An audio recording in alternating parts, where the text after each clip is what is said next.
1 Samuel capítulo 7, vamos ler até o versículo 13. Então vieram os homens de Quiriate-Jearim e levaram a arca do Senhor e a trouxeram à casa de Abinadab, no outeiro, e consagraram a Eleazar, seu filho, para que guardasse a arca do Senhor.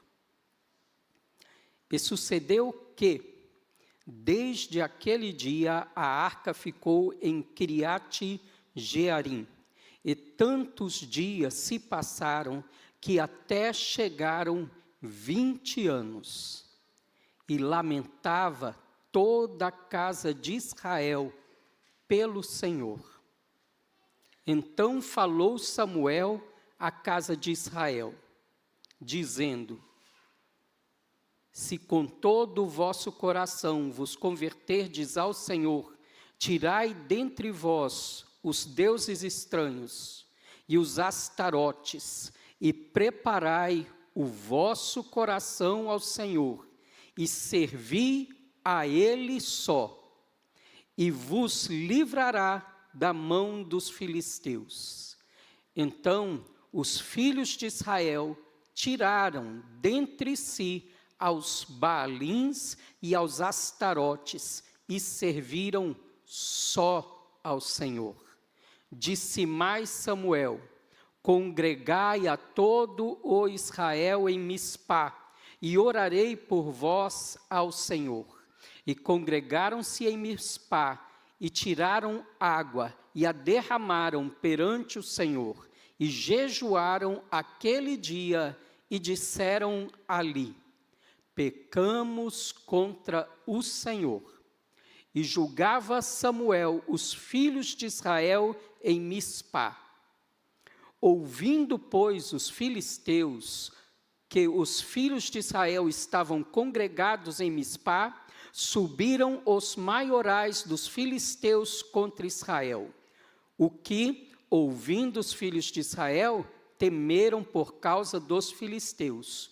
Por isso disseram os filhos de Israel a Samuel: não cesses de clamar ao Senhor nosso Deus por nós, para que nos livre da mão dos filisteus. Então tomou Samuel um cordeiro de mama, e sacrificou-o inteiro em holocausto ao Senhor. E clamou Samuel ao Senhor por Israel, e o Senhor lhe deu ouvidos.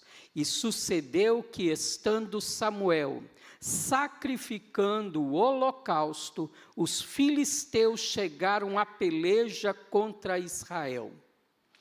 E trovejou o Senhor aquele dia com grande voz sobre os filisteus, e os confundiu de tal modo que foram derrotados diante dos filhos de Deus. E os homens de Israel saíram de Mispá e perseguiram os filisteus e os feriram até abaixo de Bet-car. Então tomou Samuel uma pedra e a pôs entre Mispá e Sem, e chamou-lhe Ebenezer, e disse: até aqui nos ajudou o Senhor. Assim os filisteus foram abatidos e nunca mais vieram aos termos de Israel, porquanto foi a mão do Senhor contra os filisteus todos os dias de Samuel. Amém? Feche os seus olhos e vamos ter uma palavra de oração.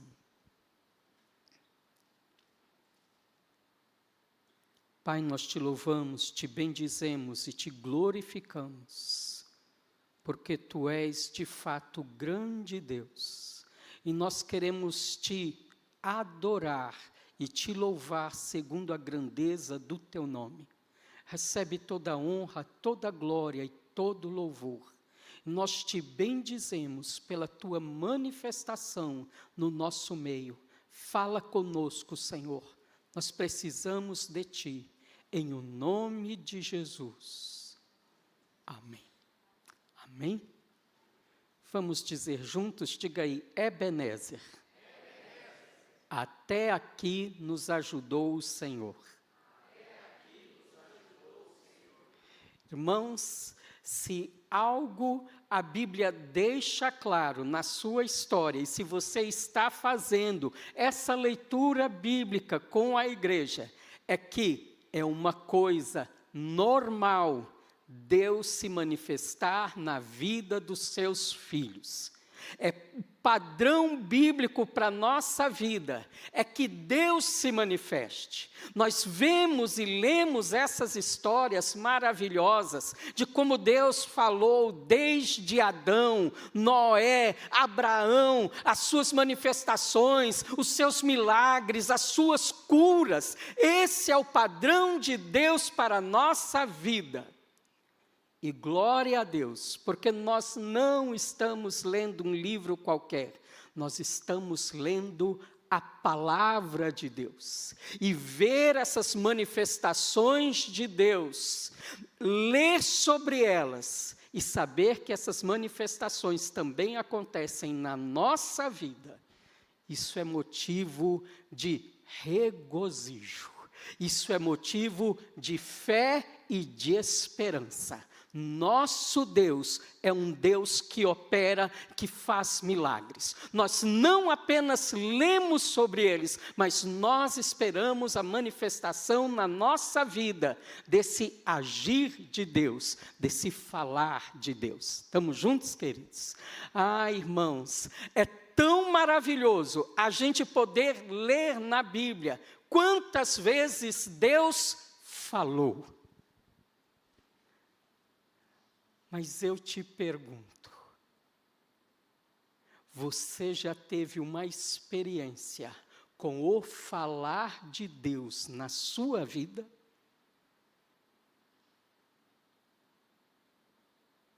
Nós lemos aqui que o Senhor nesse dia falou, Ele não só falou, Ele trovejou. Irmão, você já teve uma experiência com a voz de Deus que você pode dizer assim, irmão, eu sei o que é Deus trovejar, porque um dia eu experimentei a voz dele e foi como um trovão na minha vida.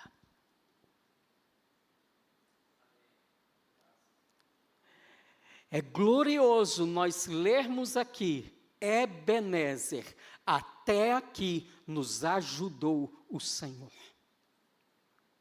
Porque eu creio que cada um de nós aqui, hoje à noite, pode olhar para a sua história, para o seu passado, e você vai poder dizer muitas vezes, até aqui me ajudou o Senhor. Estamos juntos, queridos?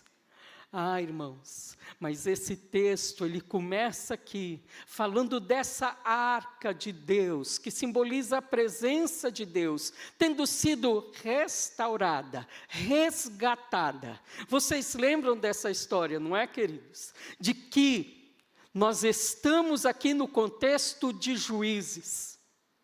E nós estamos no início do livro de Samuel, sob o sacerdócio do sacerdote Eli.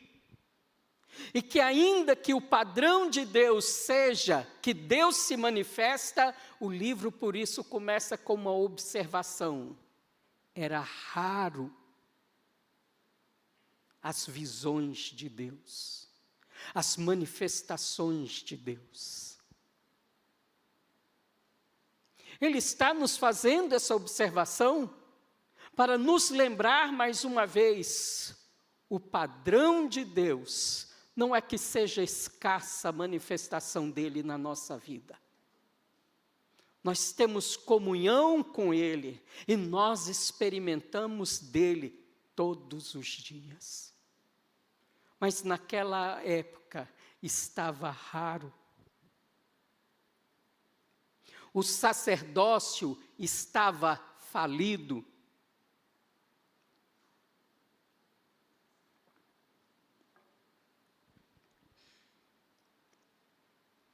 E por causa dessa falência, Deus levantou um nazireu chamado Samuel. E esse homem que não era de linhagem sacerdotal, essa criança foi consagrada ao templo para restaurar um sacerdócio que estava falido.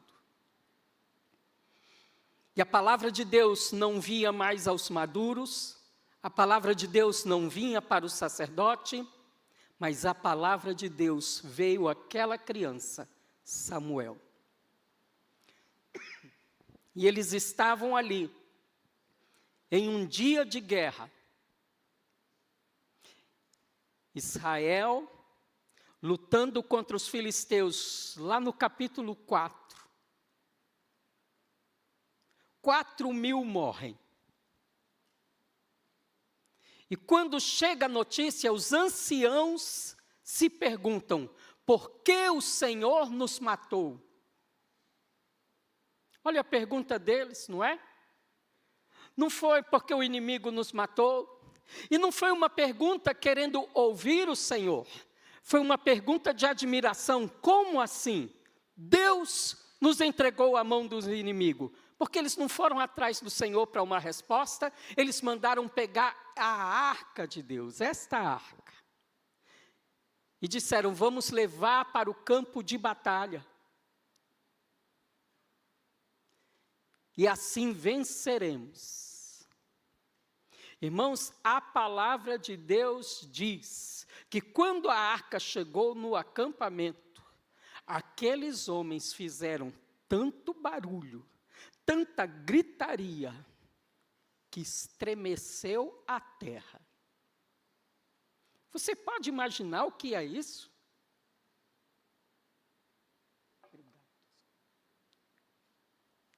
Você pode imaginar o que é isso? Ah, irmãos, mas era só barulho do homem. Existem coisas que o homem na sua força pode fazer. E eu imagino que é tanta gente gritar de fazer o chão tremer. Deus nos livre, que nós estejamos experimentando de coisas que podemos chamar de tremendas, e que elas não passem de manifestação da força humana. E aqui no capítulo 4, nós vemos o terrível dia em que Deus preferiu estar no meio dos inimigos do que no meio do povo dele.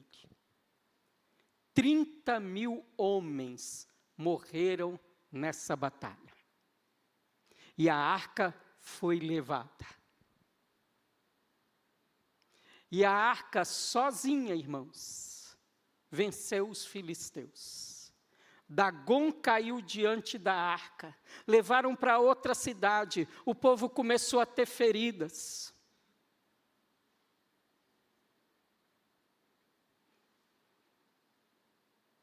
Na minha versão diz, começaram a ter hemorroidas. E eles disseram: vamos tirar essa arca daqui. Porque a presença de Deus sozinha fez o que 30.000 homens armados não conseguiram fazer. E depois de 7 meses, essa arca volta para Israel. E ela então é colocada aqui. É aqui que começa então esse capítulo 7, com o retorno dessa arca. Mas ainda que a arca tenha retornado,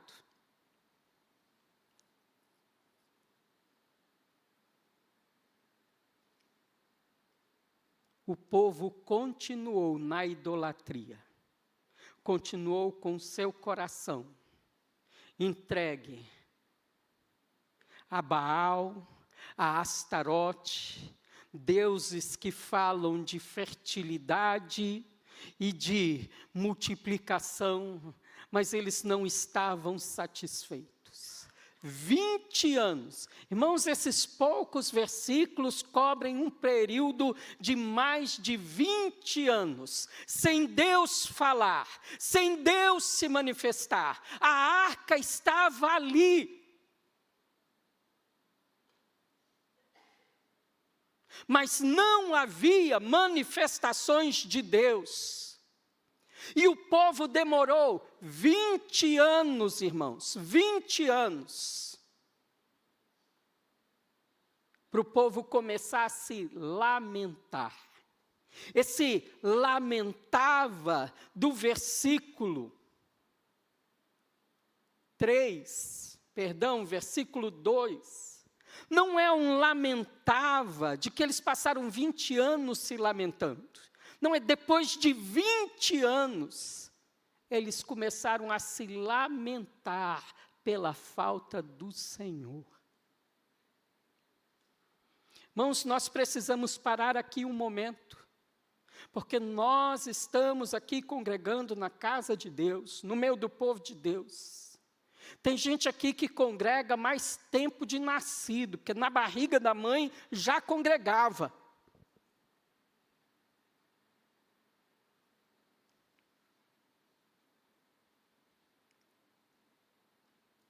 Mas tem pessoas que, apesar de estarem congregando, elas se familiarizaram com as coisas de Deus.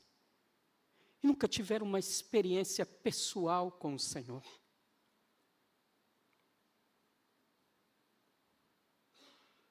Nós somos uma igreja que cremos no batismo, no Espírito Santo de Deus. Você tem visto pessoas sendo batizadas no Espírito do seu lado?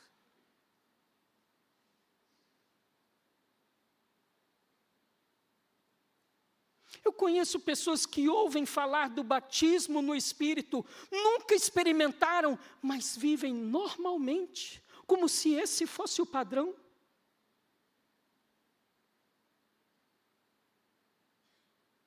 E passa 1 ano, passa 2, passa 5, passa 10. Você crê no batismo? Creio. Você é batizado? Sabe que eu não sei? Eu acho que sou. Assim, eu devo ser, né? Eu creio. Como, irmão?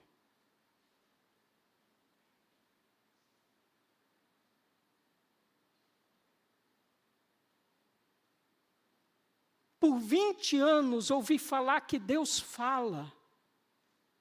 Mas por 20 anos ninguém poder dizer, Deus falou comigo, a voz do Senhor veio a mim. Eu tive uma experiência com a voz do Senhor. Deus me deu direção, Deus me deu livramento. Irmãos, Deus nos livre de sermos um povo acomodado, um povo que está satisfeito só de ouvir falar.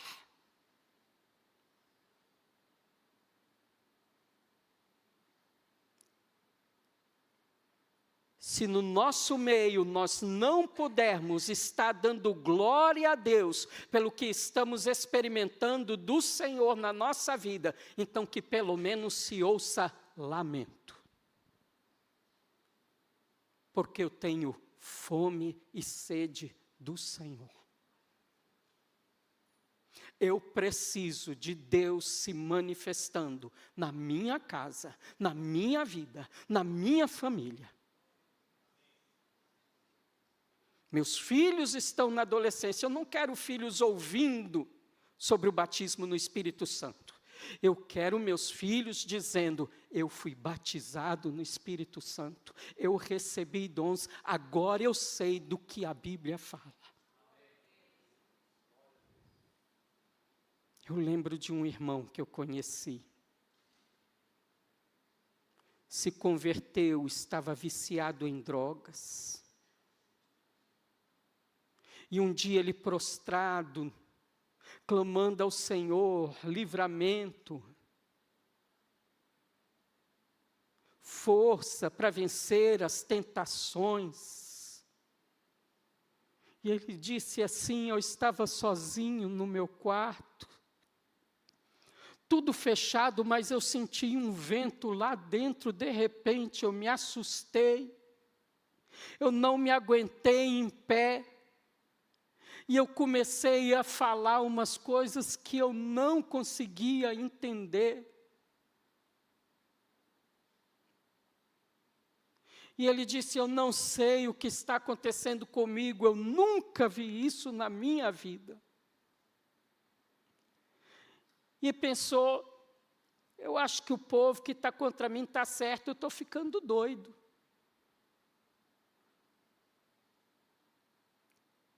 E orou. E ele fez uma coisa que a gente diz, não faz não, viu, irmão? Mas ele pediu, Deus, fala comigo, e ele abriu a Bíblia dele. E sabe onde a Bíblia dele abriu? Lá em Atos 2, no Pentecostes. E quando ele leu aquilo, irmãos, aí que ele falou mesmo que ele não entendia. Porque naquela hora ele soube, agora eu sei o que aconteceu comigo. Eu fui batizado no Espírito Santo de Deus. Irmãos, como é gostoso a gente ser rodeado por uma atmosfera sobrenatural. Nós não podemos nos acostumar com uma vida onde tudo se explica no natural.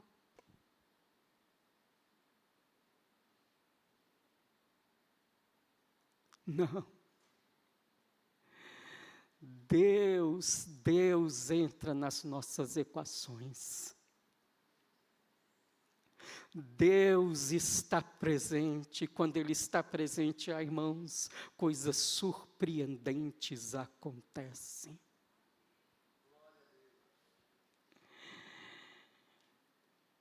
Eu às vezes me sinto velho, às vezes eu me sinto novo. Hoje eu estou me sentindo novo, viu, irmãos? Eu ainda sou novo, mas eu tenho muita história para contar. Se você sentar comigo, eu vou te contar a história. Menino, que uma vida não dá conta. Porque eu vou te dizer, caminhar com Deus, em 5 anos, Ele faz sua vida parecer 50, de tanta coisa que acontece. Porque o povo que anda com Deus faz proezas. O povo que anda com Deus é um povo ativo e forte. Irmãos, eu não só casei, eu tenho uma história com Deus no meu casamento. Eu não só tive filhos, eu tenho testemunhos com Deus. A cada filho que Deus me deu, eu posso dizer, Ebenezer, até aqui me ajudou o Senhor. Irmãos, nós precisamos entrar nesse lugar de lamento. Eu anseio pelo Senhor. Perceba que o lamento deles aqui não é um lamento porque eles estão debaixo da aflição dos filisteus. Eles estão com saudade de Deus.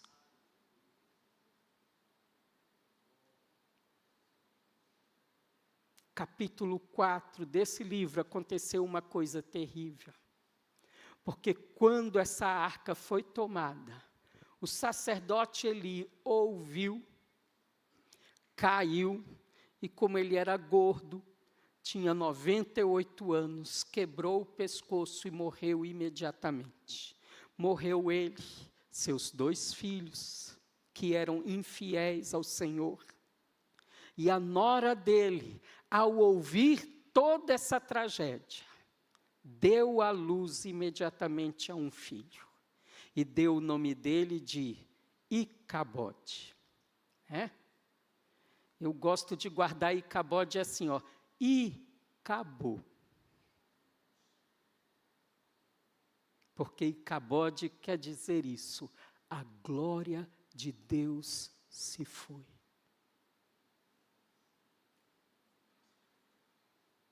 Muitos de vocês já viram um Icabode. Eu já vi. Mais de um. Mas eu quero te dizer que o Icabode não é a palavra final de Deus sobre as nossas vidas. se houver lamento, se houver clamor, a última palavra de Deus sobre a sua vida será: Ebenezer, até aqui nos ajudou o Senhor. Esse povo lamentou, e então Samuel pôde dizer: se vocês estão lamentando, se vocês de fato querem o Senhor, se vocês estão cansados de que a glória de Deus se foi, se você está cansado que os seus testemunhos têm 10 anos, têm 20 anos, mas você não experimenta nada mais novo na sua vida,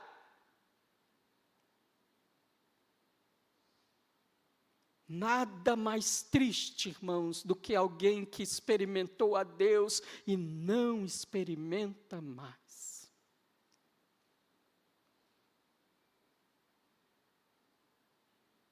Nós precisamos lamentar: eu tenho saudade do Senhor, eu tenho saudade da glória de Deus. A coisa que um crente mais tem que ter medo na vida dele é um Icabote.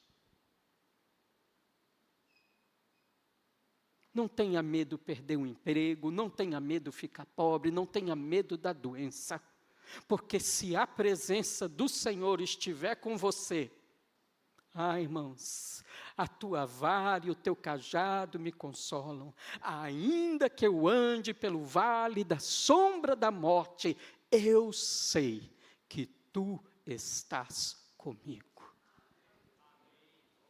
Mas, irmãos, ter tudo e a glória de Deus ter passado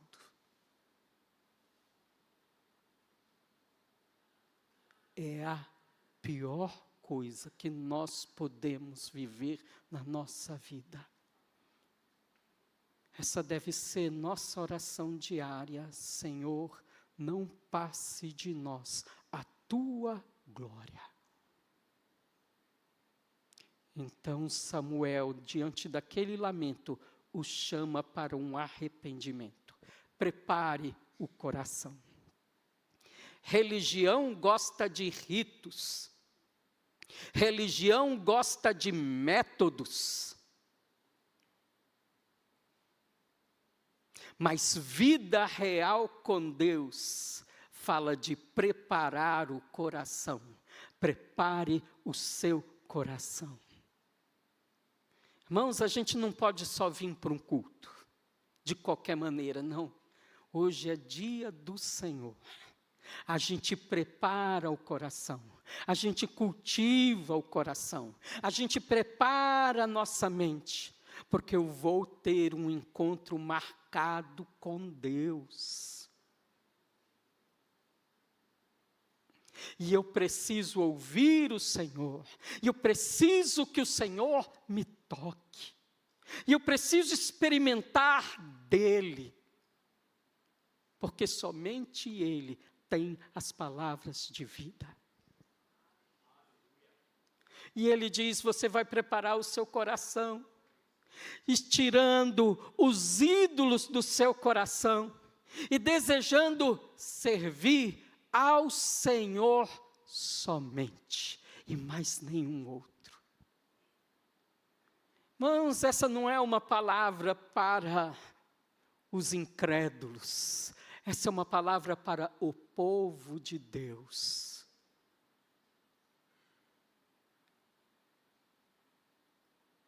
Sonda, Senhor, o nosso coração e mostra os nossos ídolos. Mostra onde nós estamos colocando a nossa confiança. Mostra onde estamos colocando a nossa esperança. E limpa o nosso coração de toda a nossa idolatria. E então esse povo chegou a um lugar de arrependimento, como diz aqui no versículo 6. Pecamos contra o Senhor.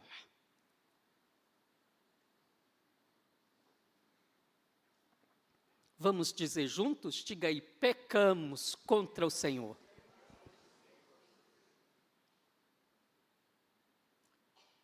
Irmãos, o arrependimento é a porta de entrada. A dor por ter abandonado o Senhor. E limpar o coração, e arrancar os ídolos, e se humilhar aos pés do Senhor. E então Samuel diz, nós vamos juntar o povo em Mispá. Congregaram o povo em Mispá. E ali, irmãos, ali naquele lugar que os filisteus se levantaram contra eles, esse lugar é muito importante. Sabe por quê, irmãos? Porque foi exatamente nesse lugar que há 20 anos e 7 meses atrás, Israel havia sido derrotada. Deixa eu te dizer, é no lugar da sua maior derrota que Deus vai levantar um memorial da graça dele na sua vida. É nesse lugar aonde o povo de Deus foi derrotado. E eles foram derrotados, não foi pelos filisteus. Eles foram derrotados por causa dos seus próprios pecados.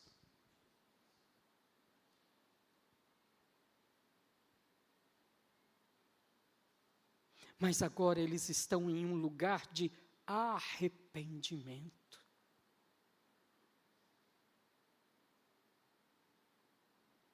E ali, irmãos, nesse lugar, quando os filisteus escutam que o povo de Deus está ali reunido, nesse momento eles dizem, nós vamos nos levantar e vamos acabar com eles. E essa notícia ruim chegou ao ouvido dos filhos de Israel. Já aconteceu isso com você? Quando você decidiu lamentar, se arrepender, confessar os seus pecados, se posicionar diante de Deus, de repente, as notícias ruins começam a chegar. As ameaças começam a chegar.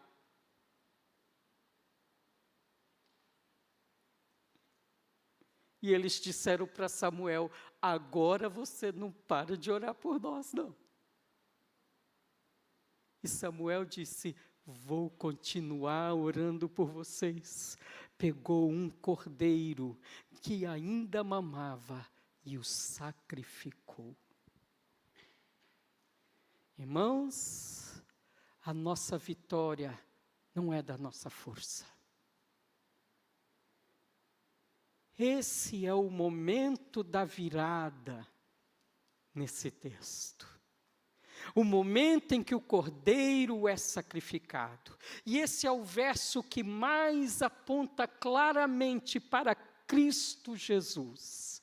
O sacrifício do Cordeiro de Deus é no sangue de Cristo, naquela cruz que está a nossa vitória. É ali onde nós depositamos a nossa confiança. E ali, naquele exato momento em que o cordeiro estava sendo sacrificado, irmãos, agora não foi barulho de homem, não. Agora não foi uma gritaria de homem que faz a terra tremer. Agora o céu abriu e a voz do Senhor, o Deus da glória, trovejou. Amém, irmãos? Troveja, Deus da glória. Nós precisamos, não sei você, mas eu preciso desesperadamente que o Senhor troveje sobre a minha vida e mude a minha situação, mude a minha história.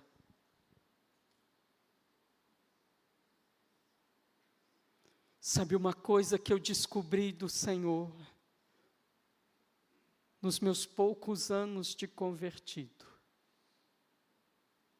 é que Deus não só gosta de falar, Ele gosta de nos marcar com o seu falar.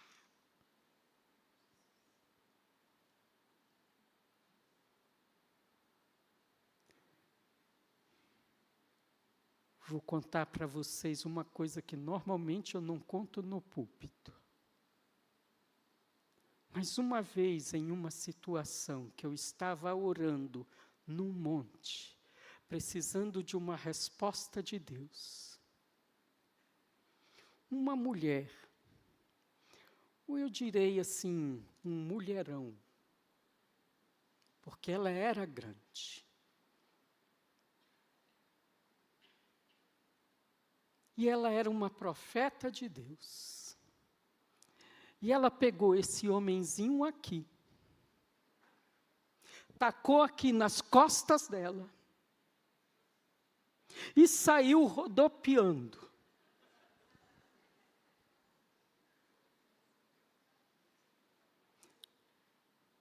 É muita loucura, não é, irmãos?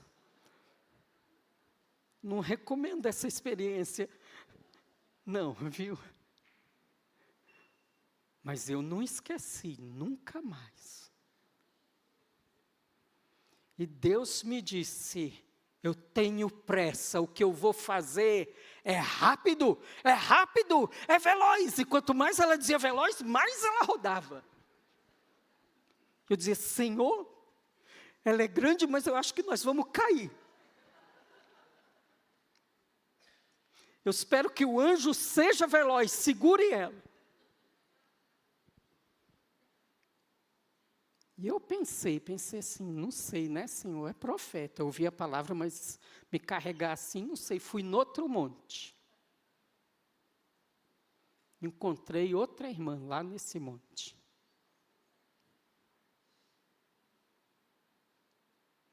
Não sei, profeta também grandona. Essa foi mais calma, me chamou, vem cá, irmão, vem cá. Falei, que foi? Segura aqui na minha mão. Eu falei, gente, que coisa estranha, como assim segura aqui? Né, mas eu sou obediente, né? Segurei na mão dela. Ela falou assim, corre! Falei, que foi? Corre! Saiu correndo.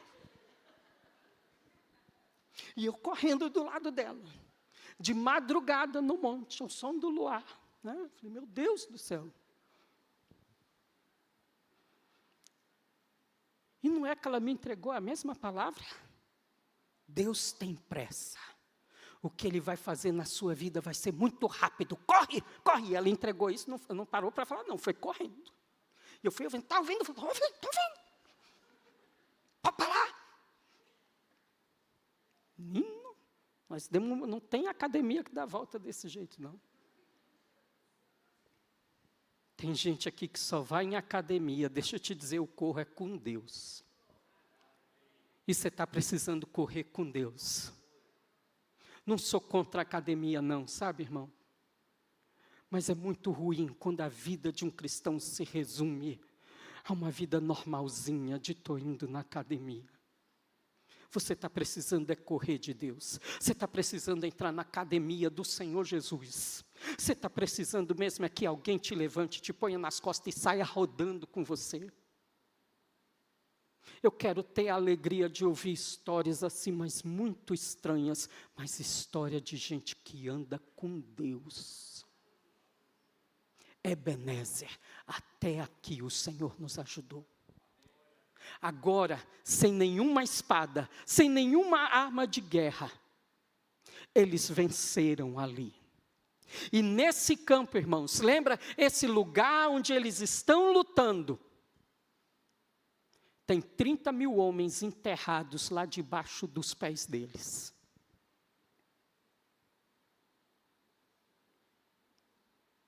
A sua vitória será mais celebrada se você também se lembrar do dia da sua derrota. Já passou pela derrota, irmão? Já passou pela dor? Já passou pela enfermidade? já passou pelo luto, já passou pelo relacionamento quebrado.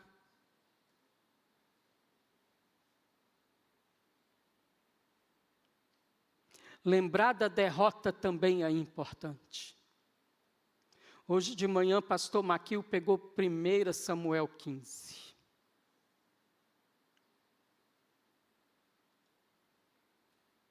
Samuel teve que lembrar para ele de onde foi que Deus tirou ele. Tem muita gente sendo derrotado porque esqueceu do passado. Esqueceu de onde veio, esqueceu de onde caiu. Lembra-te, pois, de onde caíste e volta ao primeiro amor. Volta à prática das primeiras obras. É um memorial, esse é um texto para falar para a gente de lembrança. Você precisa se lembrar. Se lembrar não só das vitórias que o Senhor teu Deus te deu, mas você precisa se lembrar também do dia da derrota. Você precisa lembrar de onde você estava, de que lamaçal Deus já te tirou. Porque quando você lembrar bem disso, você vai saber: a vitória hoje veio a mim, não por mérito meu. A Deus apenas seja toda a honra, toda a glória e todo o louvor. Só o Senhor pode ter feito isso. Sabe, este Ebenezer está bem no caminho do meio.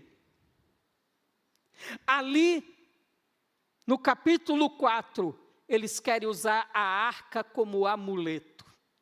E ali no capítulo 15, como o pastor leu hoje de manhã e falou, nós temos um Saul levantando um monumento para ele mesmo. Mas aqui não se busca amuleto, aqui se busca um coração corrigido para andar com Deus. Aqui não está se buscando sacrifícios rituais, aqui está se buscando: ouça a voz do Senhor e obedeça, se arrependa. Aqui não se levanta monumento para si mesmo, aqui não se procura olhar para si mesmo e dizer: você é um vencedor, você pode. Não, aqui é um monumento para a graça do Senhor. Nós só vencemos porque o Senhor nos ajudou. Essa vitória não é nossa, essa vitória é do Senhor. Se dependesse de nós, seríamos derrotados de novo.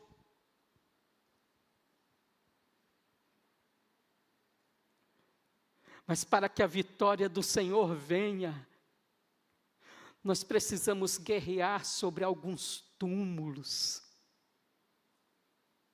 aonde nós fomos derrotados antes, por causa do nosso orgulho. Reconhece sua derrota por orgulhos, irmãos, por causa da nossa idolatria, por causa da nossa independência de Deus, fazer as coisas sem ouvir o Senhor. Na minha época, assim, né, quando eu era criancinha, porque eu sou muito novo para isso, tinha um tal de chá comigo. E o trem está ruim, quem vai resolver? Chá comigo, deixa comigo que eu resolvo. Muito chá comigo está no cemitério. Porque nós precisamos nos prostrar diante do Senhor. E diante do trovejar de Deus, aí sim, eles pegaram as espadas e perseguiram os inimigos até Betcar. Persegui os inimigos e os alcancei, os consumi, os atravessei, sob os pés do Senhor caíram, não mais se levantaram.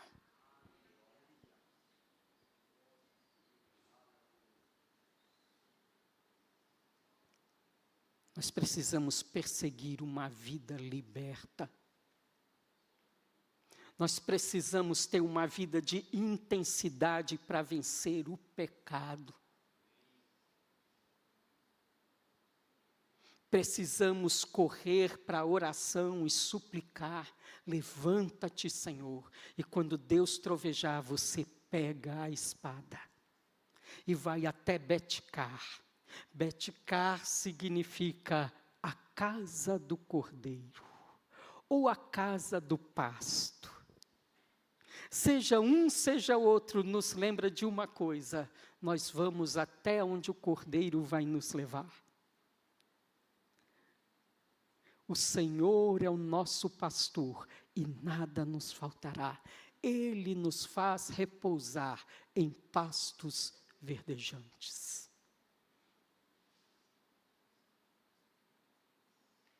Irmãos, nós precisamos sair de um lugar de comodismo. E precisamos entrar num lugar de intensidade. Levante memoriais na sua vida. Porque um dos nossos maiores problemas é que a memória do homem passa rápido. E esquecer dos benefícios do Senhor, então, irmãos, a gente esquece isso numa rapidez. Levante memoriais. Quais memoriais você tem na sua vida para se lembrar daquilo que o Senhor fez?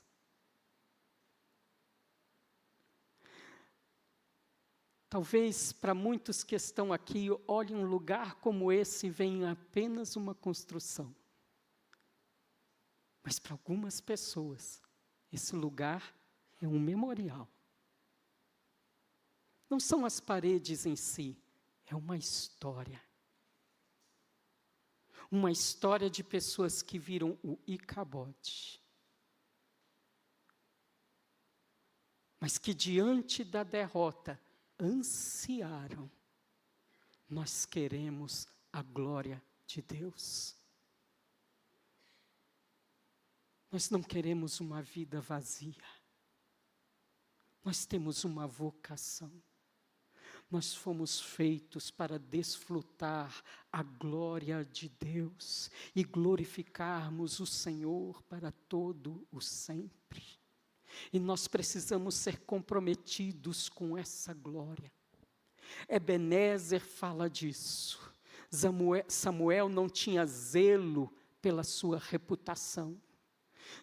Samuel não tinha zelo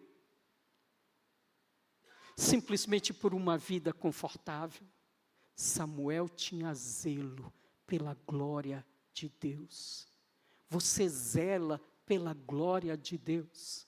No seu trabalho, na sua família, na sua vida, nas suas finanças. Você zela que o Senhor seja glorificado.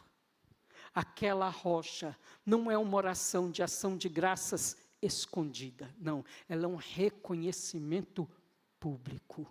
O Senhor nos ajudou. Até aqui. Se coloque em pé.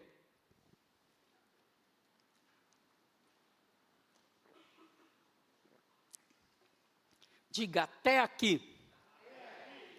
Irmãos, até aqui. Glória a Deus. Até aqui quer dizer que ainda não terminou. Hoje eu posso olhar para o meu passado e contar tantas bênçãos, tantas vitórias que o Senhor me deu. Mas até aqui quer dizer, a batalha ainda não terminou. Virão outras lutas. Ebenezer, eu olho para o meu passado com gratidão. Mas Ebenezer quer dizer, eu olho para o meu futuro com confiança. Meu Deus não quer me destruir, Ele quer me ajudar. Se você, esta noite, quer levantar um Ebenezer ao Senhor, um memorial, sair de um lugar de comodismo e dizer, eu quero zelar pela tua glória, Senhor. Eu te convido, saia do seu lugar, vem aqui à frente. Ofereça uma oração ao Senhor. Levante um altar ao Senhor. Dê a Ele suas ações de graças. Levante a Ele o seu lamento. Faça um memorial.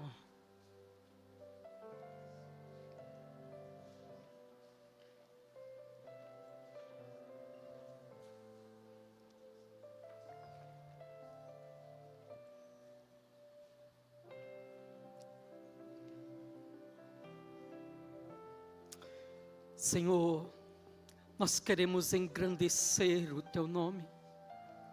Não a nós, Senhor, não a nós, mas ao Teu nome da glória. Senhor, primeiro eu quero clamar como igreja, o Senhor levantou esse lugar com um chamado, com um propósito.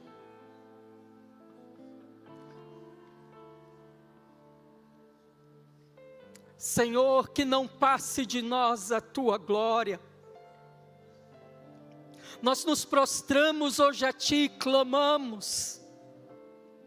Manifesta a Tua glória, Senhor.